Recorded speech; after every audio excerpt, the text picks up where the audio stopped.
¿Qué tal? Buenos días. Vamos a hablar de préstamos de centros penales y de los diputados o presuntos diputados por San Salvador. Eso y más hoy en República.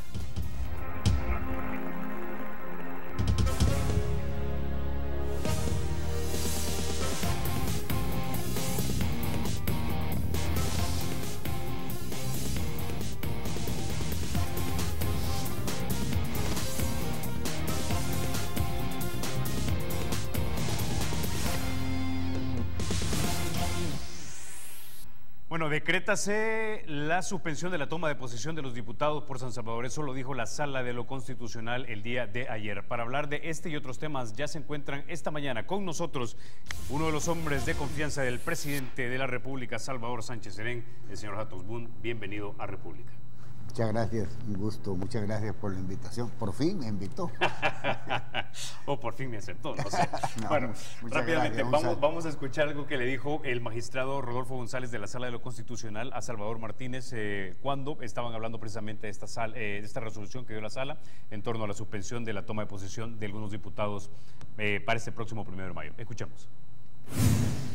No estamos dando prórroga porque la misma Sala había dicho que el plazo era improrrogable. No puede ninguno de los 24 diputados, supuestamente, le llamamos presuntos diputados electos de San Salvador, no puede tomar posesión porque no sabemos si ellos realmente son los diputados o no lo son. Una cosa tan delicada como aprobar una ley no puede hacerla cualquier persona que se autoatribuya la calidad de diputado. Tiene que ser quien realmente tiene esa calidad. Los otros 13 departamentos fuera de San Salvador son 60 diputados que tienen la mayoría simple de 43 y una de las dos mayorías calificadas, que es la que más se utiliza, la de 56 votos. Yo no sé si estos diputados sepan que es un golpe de Estado. Creo que... Básicamente porque pueden seguir legislando con los 60 votos y las mayorías calificadas. Ahora, ante esta resolución también reaccionó la jefa de la bancada del FMLN, la señora Norma Guevara. Quiero que veamos algunos de los tweets que ella escribió en el Twitter, precisamente personal de ella. Decía, si la Sala de lo Constitucional pretende violentar elección popular de 24 diputados y diputadas, está violentando el artículo 124 de la Constitución. El TSE es la máxima autoridad en materia electoral, ya resolvió conforme el voto de la ciudadanía, ninguna diligencia judicial cambia eso. Bueno, tanto el tono de la última afirmación del magistrado como de repente los tweets de doña Norma muestran una creciente tensión nuevamente entre Asamblea y la Corte. Don Hato.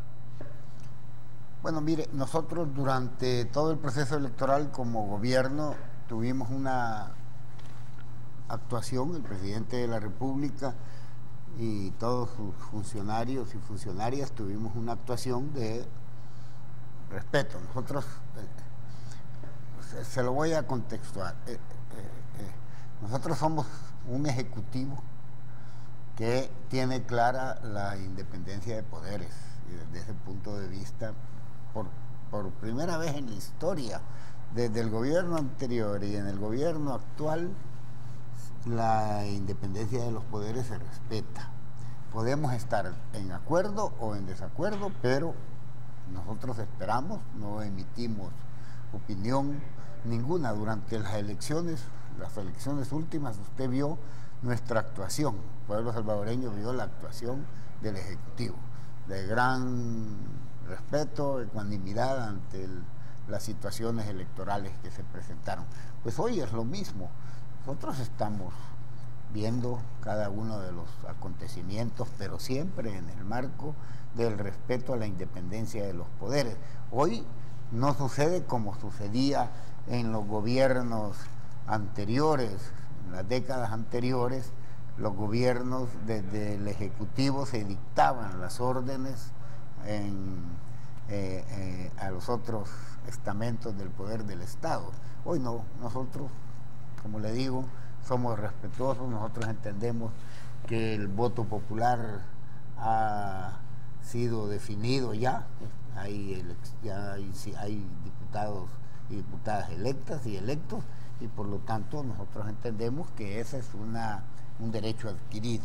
Pero bueno, la Sala de lo Constitucional tiene sus argumentaciones, las ha planteado, y hasta ahora, como digo, nosotros no vamos a intervenir, ni muchísimo menos.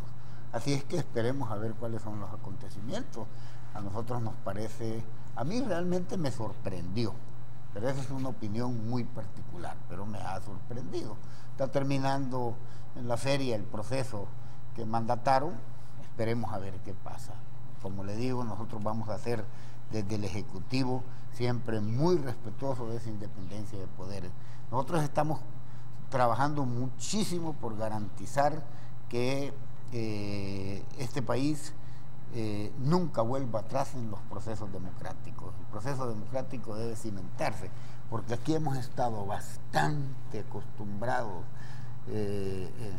más bien algunos sectores, sobre todo ciertos sectores de poder, han estado bastante acostumbrados al ejercicio de un gobierno corporativista, en donde el poder del Estado estaba construido para defender determinados intereses concentradores y excluyentes. Eso nosotros no lo vamos, al contrario, estamos socavando las bases de un poder corporativista.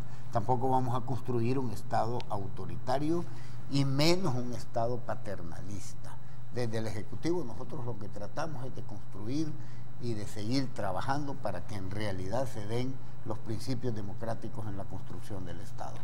Ahora, don Jato, es del conocimiento público y también de los entendidos en política y en cómo funcionan los partidos internamente que una opinión de este tipo, como la de Norma Guevara, digamos, no podría haber sido emitida de repente sin haber sido consensuada o deliberada ampliamente entre la Comisión Política del FMLN, de la cual forma parte el presidente Sánchez Serén, y algunos podrían entender como que el silencio del presidente es un acuerdo tácito a lo que está diciendo doña Norma. No, porque tanto el partido como el presidente, como jefe del Ejecutivo, como jefe del gobierno, tienen claro que el partido puede tener diferencias con el gobierno. De hecho, en algunas coyunturas las hay. Y el presidente es el presidente de la República y el presidente de todas y de todos los salvadoreños. Por lo tanto, el partido a veces tiene determinadas posiciones y opiniones que no son las del gobierno. Eso no quiere decir que haya un conflicto entre el partido y el presidente o el partido y el Ejecutivo. Al contrario, el partido tiene sus determinados rumbos y a veces tiene determinadas posiciones que no coinciden con las del gobierno. El presidente de la República, como le digo, durante el proceso electoral, usted lo vio sin tener ninguna, pero ni siquiera una opinión al respecto. Respetó todo el proceso electoral como jefe del Ejecutivo y como jefe del gobierno. Así ha sido durante otras coyunturas. Por lo tanto, aunque nosotros no estemos de acuerdo y tengamos nuestra opinión, el presidente del gobierno tiene la ecuanimidad y la capacidad y la responsabilidad de establecer determinados, digamos, componentes de serenidad. Hay que establecer serenidad en el país. De eso se trata. Eso no quiere decir que el presidente no tenga opinión y la puede dar, pero siempre en el marco del respeto a la independencia de los poderes. Yo tengo algunas diferencias en algunas resoluciones, yo en lo particular, en algunas resoluciones de la sala, pero yo las respeto, aunque no esté de acuerdo, y ya lo hemos dicho, no nos parece, esto puede violentar tal situación, esta es una resolución que no toma en cuenta el contexto. Yo no soy una persona juridicista, digamos. Okay. Ahora, una pregunta. Intuyo que ustedes ya tenían lista, digamos, su agenda legislativa para tratar de impulsarla a través de su fracción legislativa. Coyunturalmente, por lo menos, contarían con 10 diputados o 11 diputados menos en la siguiente Asamblea Legislativa. ¿Esto entorpece o de alguna manera retrasa algo que estaban ya dispuestos a proponer o introducir en los primeros días de la siguiente sesión? Bueno, mire, a mí ya me han hecho esa pregunta, ¿qué va a pasar con todo? Yo soy secretario de Gobernabilidad y ahora comisionado para la seguridad pública, que ya vamos a aclarar ese papel, porque algunos piensan algunos piensan algunas cosas que no son así, pero ahora lo aclaramos. Y varios me han hecho esa pregunta, incluso en otros medios. Yo le voy a decir algo, mire, nosotros como gobierno y desde el mandato que el presidente particularmente me ha dado para buscar el establecimiento de condiciones que nos permitan acuerdos, ahí está incluido, por supuesto, el trabajo con la Asamblea. A mí, yo tomo en cuenta, por supuesto, lo aritmético, es decir, la composición, digamos, aritmética de la Asamblea, la composición cuantitativa, pero nosotros vamos a buscar acuerdos de cualquier forma con todos.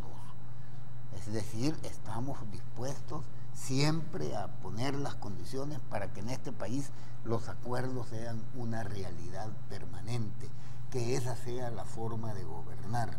Y el presidente lo que ha dicho es, busquemos acuerdos porque sin acuerdos no podemos encontrar soluciones. Aquí hay diversos poderes, y hay poderes, para decirlo, y perdone la redundancia, muy poderosos, que toda la vida han sido muy poderosos. Nosotros tenemos que buscar acuerdos porque ellos también tienen responsabilidad para buscar soluciones en el país. Por eso le digo, nosotros no construimos un gobierno paternalista, ni tampoco queremos un gobierno corporativista, ni un gobierno autoritario. Entendemos las responsabilidades que cada uno tenemos. Ya lo vamos a ver en el tema de seguridad, por ejemplo. Pero miren, entonces, por lo tanto, la Asamblea Legislativa va a tener una composición X, pero nosotros con nuestro plan de búsqueda de acuerdos en la Asamblea seguimos adelante, que hay que buscar acuerdos con Arena, que hay que buscar acuerdos con Gana, que hay que buscar acuerdos con el PCN, con el PDC, con todos hay que buscar acuerdos. La política de la búsqueda de acuerdos y la construcción de los acuerdos como una política de Estado es un principio fundamental de este gobierno. Yo sé que es complicado porque a veces con el partido Arena nosotros no logramos, pero a veces sí, no logramos acuerdos. Ahora, el presidente Velado hace unas 2 semanas nos dijo aquí en República que luego de las elecciones había buscado comunicarse telefónicamente con el presidente Sánchez Serén y que simplemente no le había contestado. No, a mí me habló que quería una reunión con el presidente Sánchez Serén, me habló 2 veces, yo hablé con él. Bueno, yo hablo con Jorge, él dice que no fue mi alumno, pero en realidad fue mi alumno en el externado. Pero bueno, él habló conmigo y me dijo que quería una reunión. Yo le comuniqué al presidente, yo no defino las reuniones del presidente, ni siquiera llevo la agenda del presidente. La agenda del presidente la lleva Manuel Melgar, entre otras responsabilidades, mi amigo Manuel Melgar, que por cierto es muy hábil para llevar el orden de las agendas, porque eso es muy complicado. La gente cree que solo es poner, no, es complicadísimo. Pero entonces el presidente me planteó que él se reúne con todos los partidos, que iba a convocar a una reunión con los distintos partidos, ya sea de manera bilateral con uno, primero con uno, después con otro, o todos juntos. Entonces el presidente es lo que ha venido haciendo, porque el presidente es como le digo, es el presidente de todos y de todas las salvadoreñas, no es el presidente de un partido, o es el presidente de un núcleo o de un grupo, ¿no? Entonces me dijo, no, con todos los partidos. Yo le comuniqué a don Jorge Velado que el presidente iba a convocar a una reunión con todos los partidos. Y eso es lo que se ha estado haciendo, y eso es lo que se va a seguir haciendo en el caso del presidente. Yo puedo tener reuniones bilaterales para buscar determinados acuerdos dependiendo de la coyuntura, pero el presidente de la República se reúne con todos. Y ha habido reuniones, se han dado reuniones con todos los partidos, y eso va a seguir siendo así. Eso no quiere decir que él no tenga una bilateral, pero eso ya lo decide. En esa ocasión, cuando don Jorge Velado dijo eso, yo se lo aclaro, yo sí, a mí me llamó. Yo soy el que asumo esa responsabilidad y se la dije al presidente. Y entonces el presidente, con lo que me dijo, vamos a convocar a todos los partidos, y de hecho se han dado reuniones. Ok, con ese video nos quedamos. Vamos a la pausa. Cuando regresemos vamos a hablar de los centros penales y de seguridad. Ya volvemos.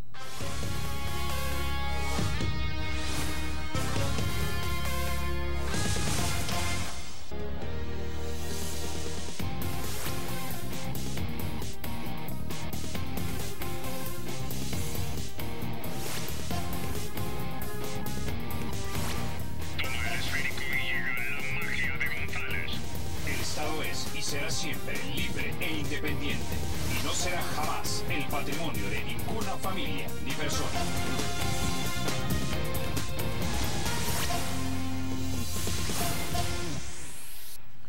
Bueno, don Jato, al inicio de la entrevista hablábamos acerca de su rol, o usted mencionó acerca de su rol como comisionado para la seguridad. Aquí hemos tenido a personas, digamos, con cierto nivel de calificación o con bastante calificación para opinar sobre el tema de seguridad. Uno de ellos es, por ejemplo, el general Mauricio Vargas, firmante de los acuerdos de paz. Él nos decía que él percibía que no existía un diagnóstico claro de parte del gobierno acerca de tan grave era la situación, porque no veía, por ejemplo, el montaje de una estructura que él llamó un Estado Mayor para la Seguridad Pública, y que eso implicaba pasar de concebir el problema delincuencial de seguridad pública a seguridad nacional, que implicaba también, dijeron otros analistas como el doctor Félix Ulloa, un marco institucional legal distinto y también de repente diferentes personas, o más que diferentes personas, personas exclusivamente dedicadas a atender el problema de seguridad. Mire, nosotros tomamos en cuenta todas las opiniones, las críticas, las recomendaciones, y las consideramos, pero hay que tener información para plantear algunas o para expresar algunas opiniones. Hay que tener información.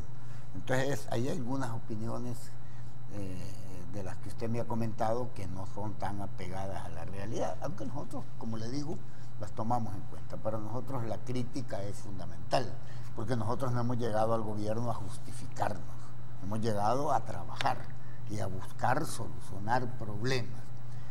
En el caso de la seguridad, este es un tema que es, como todo el mundo lo sabe, bastante complicado. Todo el mundo dice, bueno, el tema de la seguridad es el tema de mayor demanda, y es cierto, es muy complicado. Y es un tema complicado, entre otras cosas. Yo no soy de las personas que dicen, es que los anteriores tienen la culpa, pero este es como el tema de la deuda de pensiones, que es un tema heredado por determinadas decisiones que se tomaron, sobre todo la privatización de las pensiones, de la manera como se hizo y de la manera como se hizo. Por lo tanto, este es un tema que no tiene las mismas características, pero que tiene esa condición que es bastante similar. Aquí nunca se abordó en los gobiernos de Arena de manera directa, responsable y con una visión integral el problema de la inseguridad ciudadana. Era sobre todo un planteamiento, y lo voy a decir claro, propagandístico electorero, de verdad. Entonces, cuando nosotros llegamos, vimos esa situación complicadísima. Entonces, ¿qué pasa? En primer lugar, nosotros sí lo estamos abordando como un planteamiento de Estado. En primer lugar, hay que tener una política decidida en términos de prevención para el desarrollo, no solo prevención de cara a la inseguridad. Se lo voy a poner de otra manera, le voy a decir una frase, perdone que se la diga muy dura. Para nosotros el concepto de seguridad es integral. El que no tiene empleo vive en la inseguridad. El que no tiene manera de poder educar a sus hijos vive en la inseguridad. Y ese es un problema histórico en este país. Por eso es que a mí me llama la atención que cuando hablamos de seguridad, nadie habla de la concentración del ingreso y de la riqueza. Nadie habla de las inversiones.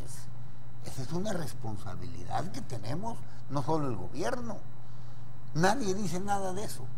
Entonces, ¿en qué estamos? Estamos en una trampa, entonces. Por eso nosotros decimos, hay que hacer un planteamiento, y tenemos un planteamiento de desarrollo. Que algunos no estén de acuerdo, discutámoslo. Para eso creamos un consejo de seguridad. Ahora, eso es a mediano y a largo plazo, pero a corto plazo. No, es a corto plazo. Es a muy corto plazo. Las medidas preventivas no solo se pueden concebir a largo plazo, es a muy corto plazo. Y eso lo vimos, yo lo vi particularmente en Los Ángeles, por ejemplo. Las medidas de prevención son a muy corto plazo. Y ese es un eje fundamental de nuestro trabajo. La gente lo ve frente al tema de la inseguridad ciudadana, pero ese es un planteamiento de desarrollo. Usted tiene que hacer las inversiones. ¿Cómo es posible que en un país solo el 14% del PIB es inversión privada? ¿De qué desarrollo estamos hablando? ¿Cómo es posible que en un país la concentración del ingreso sea de la dimensión que hay en este país? Como decía el padre de Acuría, esa estructura es una estructura pecaminosa, estructuralmente pecaminosa. Y entonces, mire, primer tema, el tema de la prevención. Por eso nosotros hemos dicho, vamos a ser duros, y este es el segundo aspecto, para combatir cualquier tipo de delincuencia. No estamos hablando solo de un tipo de delincuencia, no solo estamos hablando de las pandillas, cualquier tipo de delincuencia, entre otras cosas porque hay aspectos vinculantes. Entonces nosotros tenemos un plan para combatir la delincuencia y no vamos a negociar con ningún tipo de delincuencia, porque nosotros estamos mandados a cumplir la ley. Y en ese proceso se presentan complicaciones, muchas, por supuesto. Y en ese combate a la delincuencia, ¿es usted esa especie de zar contra la delincuencia que está al tanto de los planes que implementa cada una de las agencias del Estado encargados del control y de la represión? Bueno, nosotros estamos en eso. Por eso les digo, mire, es trabajo diario, permanente. Eso del Estado Mayor contra la delincuencia, si ese es un hecho, ¿cómo no lo vamos a concebir nosotros? Eso está concebido y está funcionando. ¿Y quiénes son ese Estado Mayor? Bueno, nosotros tenemos un equipo, yo no puedo decir, por supuesto, el ministro de Justicia, el viceministro, el director y subdirector de la policía, las unidades de inteligencia, todo eso está coordinado, más bien está articulado. Tenemos una articulación permanente con la Fiscalía, que usted ve que hay algunos conflictos y algunos malos, eso es un problema distinto. Yo, particularmente, el presidente, en la delegación que me ha dado, uno de los aspectos fundamentales, el fundamental, es articular las fuerzas, pero no solo las fuerzas internas del gobierno. Le voy a poner un ejemplo. Hablamos de la articulación, que es absolutamente necesario en un planteamiento político, económico y social de Estado. Si usted tiene recursos, puede tener muchos recursos, si no los articula con un objetivo concreto, usted esos recursos le sirven de poco. No sirven ni con el impacto que usted requiere, menos en un tema como el problema de la inseguridad ciudadana. Entonces, ¿qué hay que articular? Uno, hay que articular las instancias internas del gobierno. Ahora estamos en el proceso, yo me estoy reuniendo con los ministros y las ministras para orientar recursos en las 10 zonas más complicadas que hemos establecido. Y vamos hacia los 50, porque usted debe saber que no en todo el país se da el mismo nivel, sí, ni en todos los municipios se da el mismo nivel de delincuencia, ni de recurrencia delincuencial. Se da en algunos lugares de esos municipios. Entonces nosotros tenemos que focalizar. Y estamos en ese análisis, lo tenemos muy bien elaborado. Entonces, perdón, solo termino. Entonces, hay que articular el gobierno internamente, orientando los recursos, focalizando los recursos hacia esos lugares con una determinada estrategia. Hay que articular recursos, inteligencias, planteamientos, proyectos de la empresa privada. Yo ya me estoy reuniendo y ya me he reunido con ellos. El Consejo Nacional de Seguridad Ciudadana es una articulación muy eficiente, muy efectiva, la cual está dando resultados. Entonces, pero no solo se articula ahí, hay que articular las instancias del Estado, Corte Suprema de Justicia, la Fiscalía General de la República. Estamos trabajando de manera articulada. Yo sé que usted me va a preguntar ahora de los conflictos o de los... Sí, se lo adelanto para que vea usted que no le huimos a ninguna explicación de los conflictos entre penales y el fiscal. Ayer yo estuve reunido con el fiscal. Bueno, ya que mencionó al fiscal, y o anteayer estuvo hablando con el fiscal precisamente se quejaba acerca de lo que está pasando en centros penales. Quiero que escuchemos algo de lo que dijo también la cúpula del empresariado nacional en este país, precisamente sobre este tema de los ilícitos que se cometen en los centros penales. Escuchemos. Entiendo que el tema de los ilícitos lo hemos venido viendo a través del tiempo. Entonces yo no sé si es un tema de persona, de voluntad política. No sé si será un tema solamente de sustituir a un funcionario. Es más un tema de abordar todo el funcionamiento de los centros penales como se debe. Y es que los centros penales en este país de repente se convirtieron en lugares de rehabilitación como especie de cuarteles generales para grupos de delincuentes. Ahora, la pregunta es, el fiscal general de la República, tengo entendido, la semana anterior había pedido la renuncia del director de centros penales por considerar de repente que tal vez él no estaba apto para el puesto porque se seguían cometiendo e introduciendo objetos que él pensaba que no deberían estar ahí. Algunos dijeron, no, es que es para programas educativos, pero la pregunta es ¿es realmente para eso? ¿Es esto o algunas cosas sí que califican dentro de lo que podríamos llamar delito? Mire, le voy a decir una cosa. Los centros penales en este país,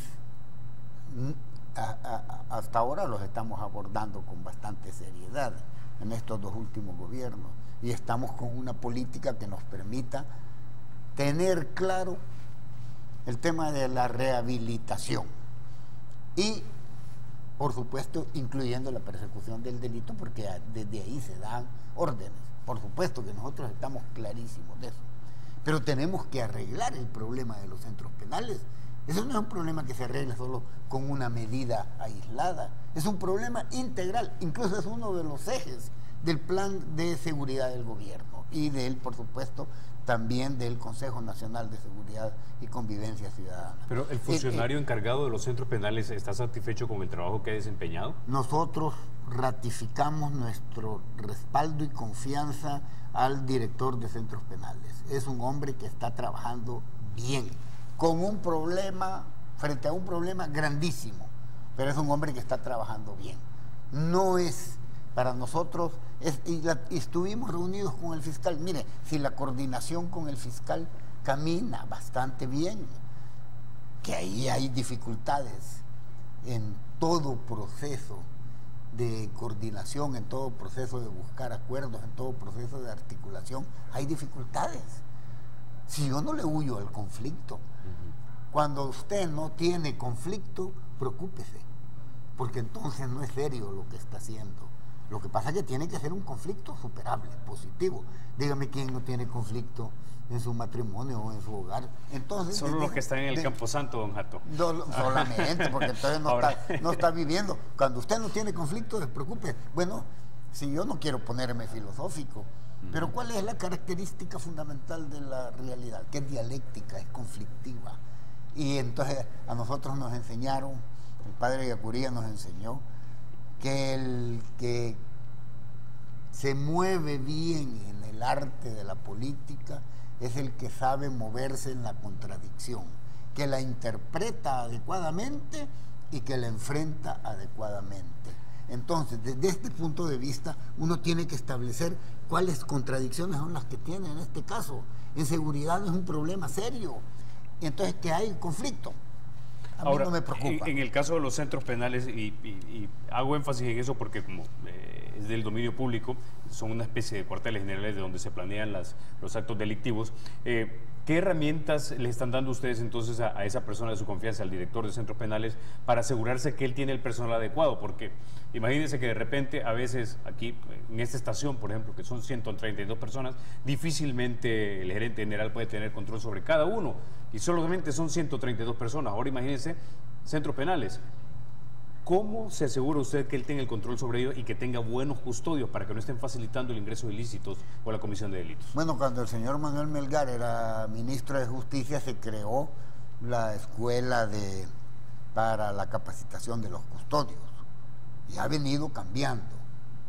El tema de los custodios es un tema complicado y es un tema no solo complicado en el sentido de capacitarlo bien, sino también un tema de control, pero los custodios tienen una tarea muy difícil, muy complicada, así como los policías.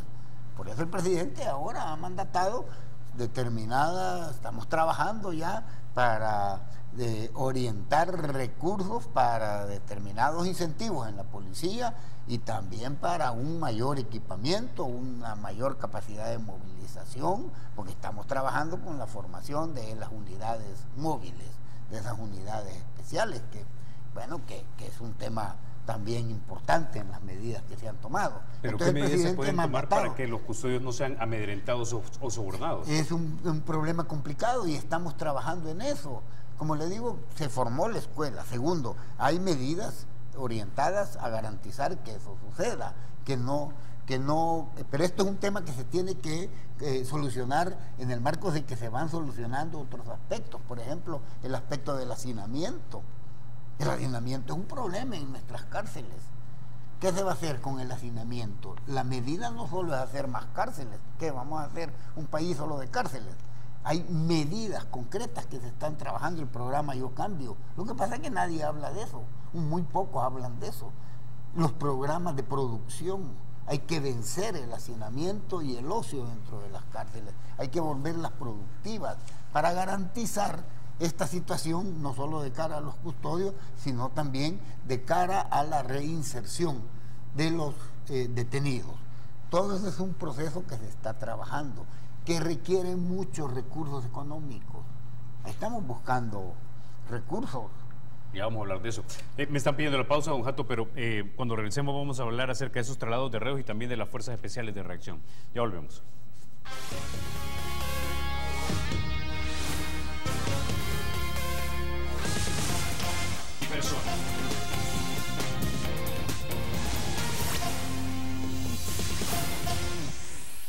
Bueno, don Jato, hablemos un poco ahora de los traslados de reos.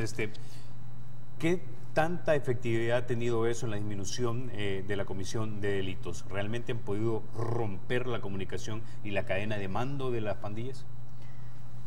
Mire, es que lo que pasa es que no solo es una medida, esa es una medida importante, y no vaya a creer que se hace arbitrariamente o de manera espontánea. Eso conlleva un trabajo serio de inteligencia, de cálculo, de por qué se trasladan de este a otro y por qué este no y este sí.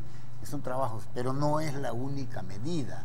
El presidente, que es el que dirige el Sistema Nacional de Seguridad, ordenó que trabajásemos algunas dentro de los planes, tanto del Salvador Seguro como del plan de seguridad que del Ministerio, ordenó que trabajáramos algunas medidas inmediatas, no es que no tenga medidas inmediatas el otro, pero más coyunturales, podemos decir.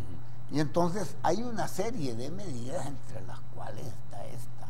Así hay también otras medidas que usted ya las está viendo. Por ejemplo, la conformación de unidades especiales, cómo se van a entrenar, dónde van a estar. Todos esos son aspectos que tienen que ver con inteligencia, pero digamos, como cuando uno está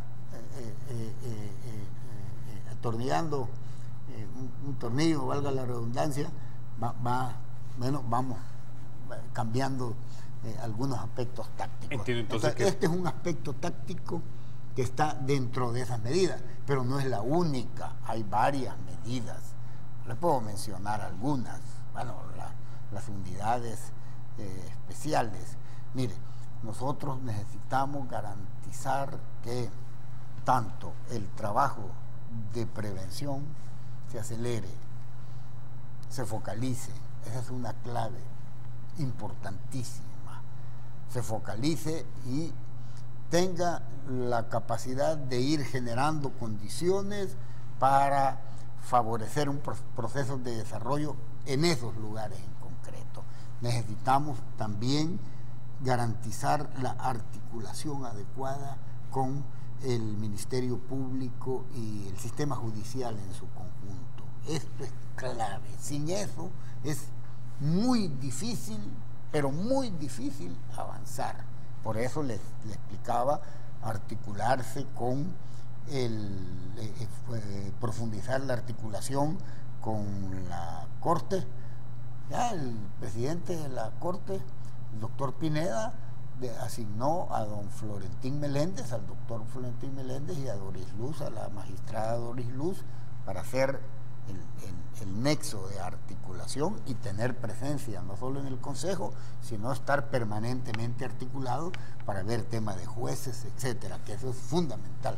Y por supuesto, como le decía, con el fiscal general de la República. Antes de tocar el tema de los batallones, no quisiera dejar de cerrar este punto, y es en el punto de los traslados de los cabecillas de las pandillas. ¿Van a continuar esos traslados? ¿Van a agrandar la cantidad de pandilleros que se van a trasladar? ¿Y si van a intensificar la incomunicación que algunos tienen?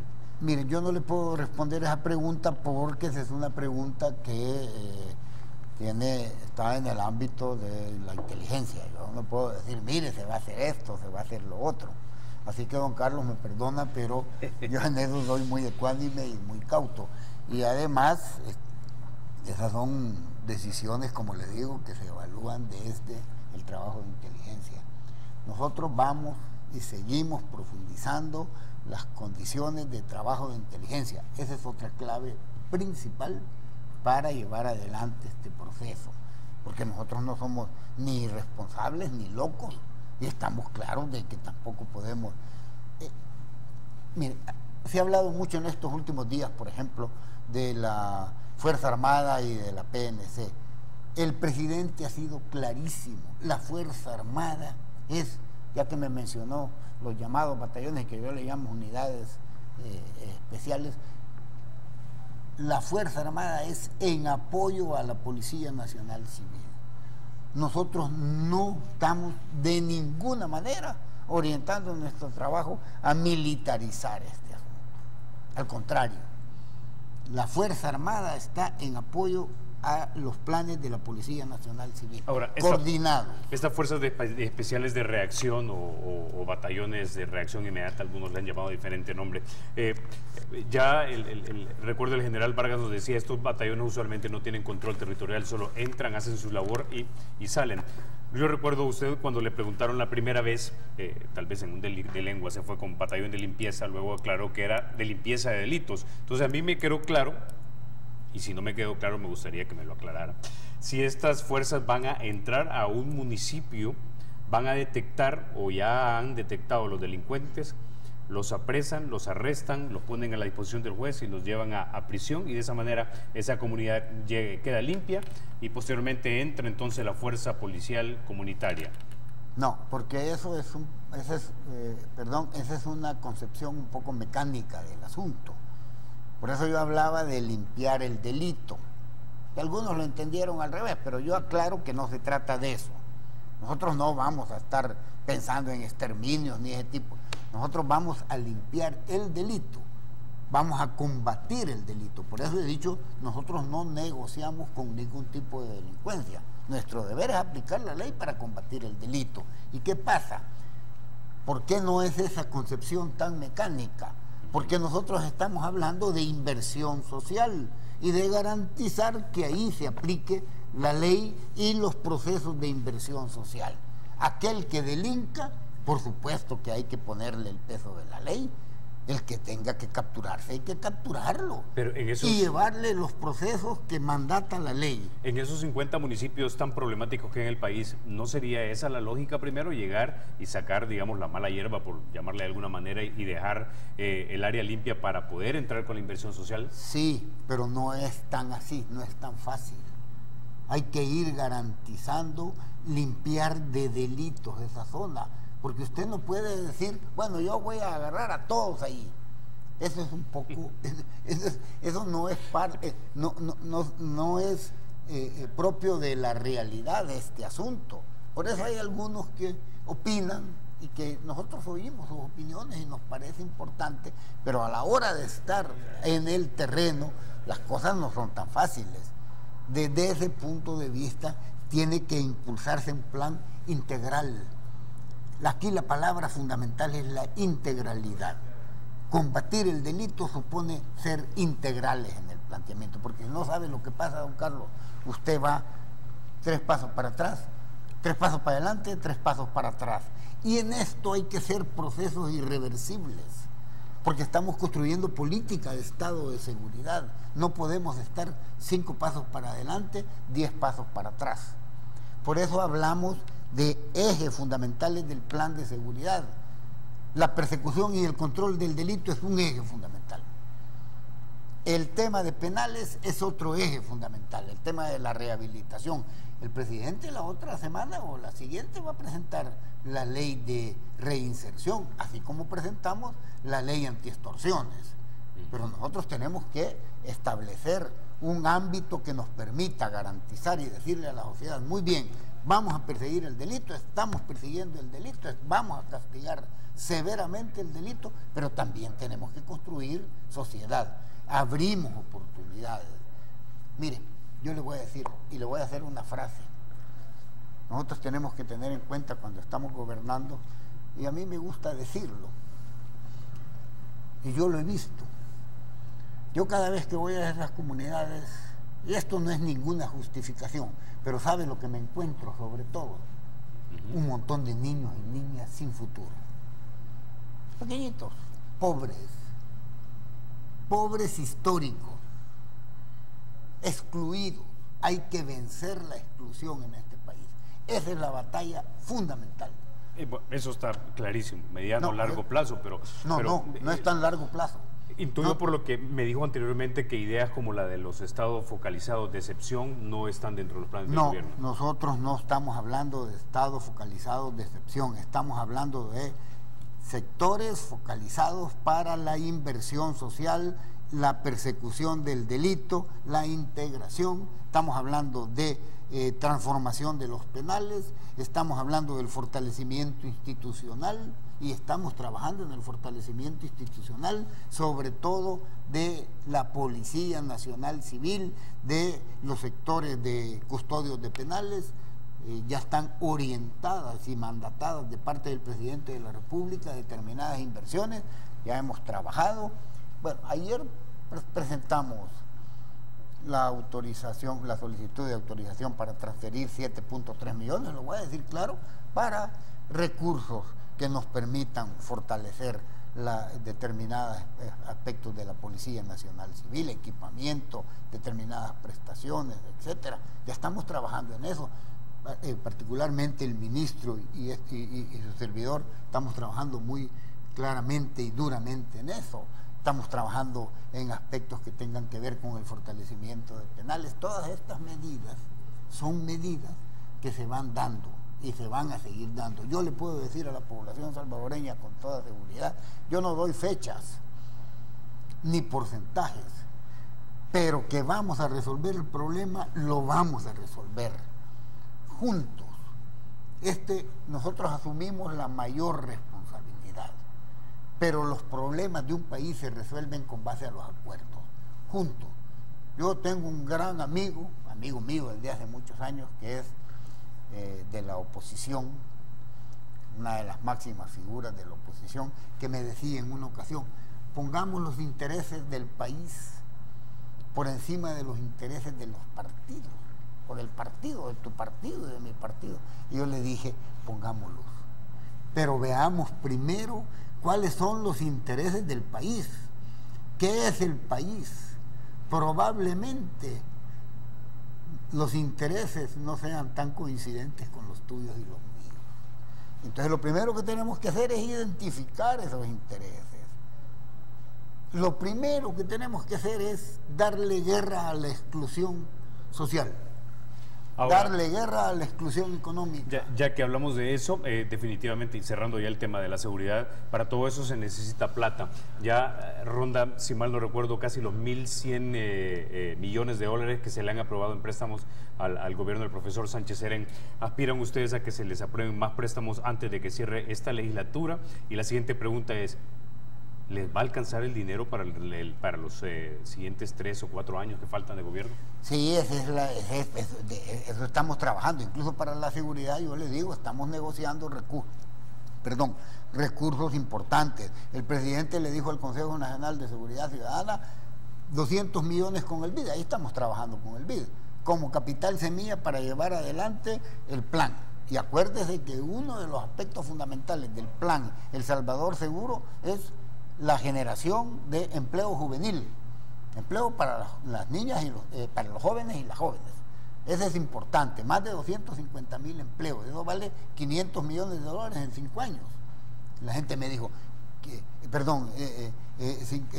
le voy a dar exactamente la propuesta, porque la tenemos aquí en el plan de seguridad, el plan El Salvador Seguro, en el ámbito de la prevención. Son 250.000 empleos que valen 500, pero que por cada uno salían, si no me equivoco, alrededor de 2.500 por jóvenes, 2.500 dólares por joven en 5 años. Eso es importante. La integración de 300.000 más al sistema educativo como parte de ese proceso. Eso cuesta dinero, usted tiene razón.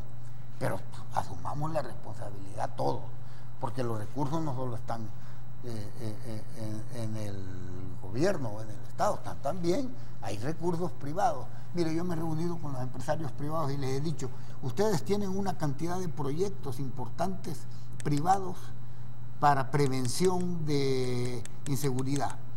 Pongámoslos, unámonos y focalicémoslos, orientémoslos en una vía que nos permita garantizar un cuerpo mucho más fuerte. Se buscará entonces más préstamos. Articulémoslo, pero también estamos negociando, como le decía, recursos de préstamos con el BID. Y cuando usted me pregunta por los préstamos... ¿Y si alcanzará el dinero para funcionar el resto del periodo? Estamos trabajando para eso. Le voy a decir una cosa, don Carlos. Mire, hay gente que dice el gasto. Ahí estamos discutiendo la ley de responsabilidad fiscal. Nosotros no estamos en desacuerdo.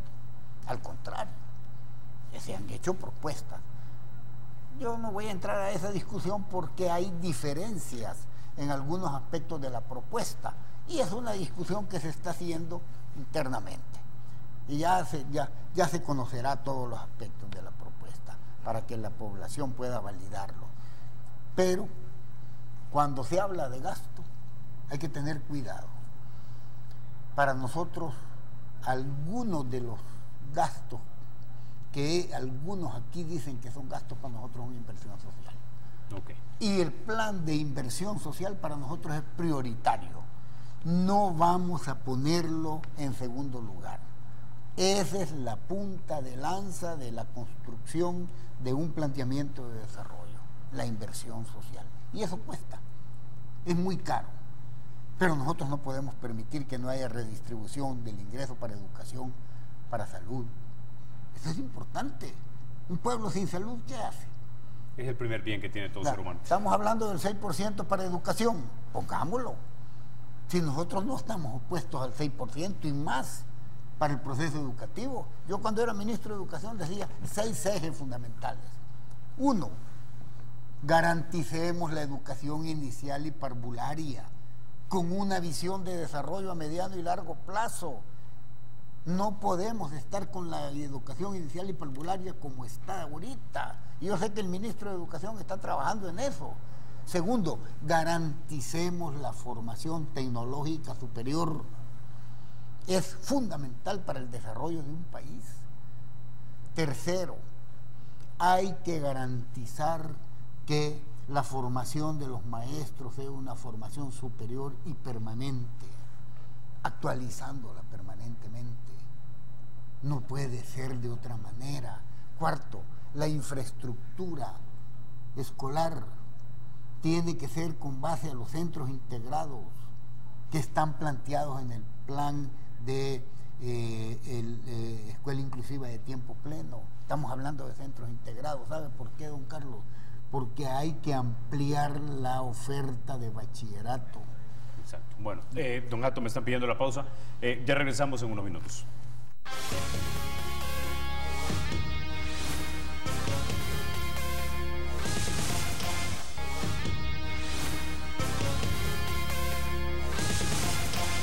Bueno, antes de finalizar, don Gato, le doy 20 segundos para aclarar un punto sobre los empleos juveniles. Sí, le decía para que veamos que esto no es tan... Mire, son 250.000 personas jóvenes adicionales empleadas, un mínimo de 30% mujeres, con una inversión en 5 años de 500 millones de dólares. Fíjese usted, son $2.000 por joven.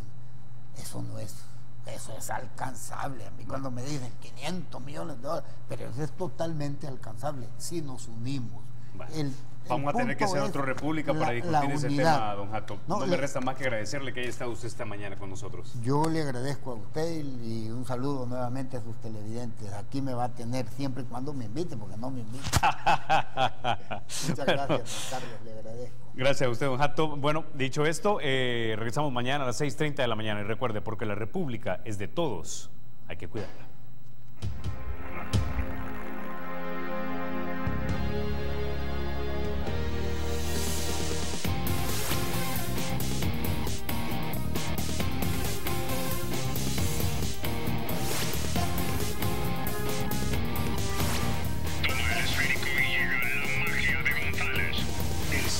Y será siempre libre e independiente y no será jamás el patrimonio de ninguna familia ni persona.